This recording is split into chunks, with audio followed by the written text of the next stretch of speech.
It is roughly calculated that the cost of the railway plan will have to go up by another rupees 100 crores to move these additional 50 million tons. So, when there is so much to move and when there is so much traffic offering, there is no question of conflict between rail and road support. Rail and road transport have to join hands and lift the traffic that will be generated. Viewed from this angle, it will be found that there is no conflict. Para.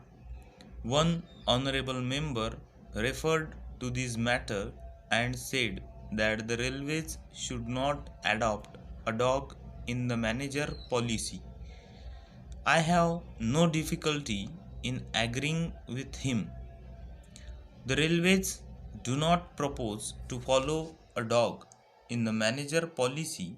Perhaps the honorable member does not know that we have taken various steps towards relaxation of restrictions on inter-regional transport which he was mentioning.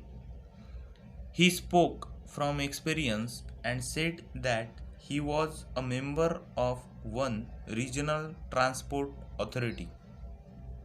Even as far back as 1994, this subject was considered and state governments were advised to relax the restrictions that they were having both on private carriers and public carriers. They were asked to give the utmost freedom to private carriers. Perhaps the position is not very well realized that in our country the majority of the trucks are only public carriers. In other advanced industrialized countries, the majority are private carriers. It has been brought out in the report of the study group which went into this question that perhaps 70 to 80% of the total number of trucks are in private hands.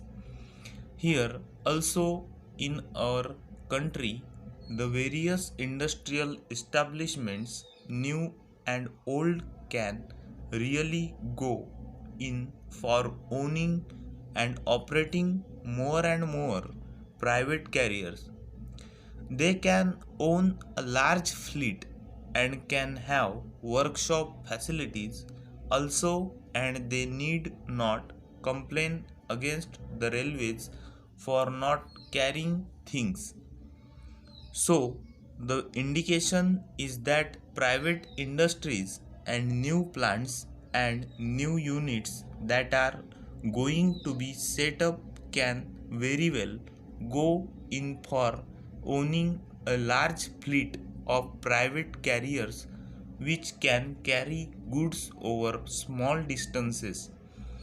Of course, over very long distances, it may not be possible to operate private carriers, though even there it will be possible to operate over long distances to some extent.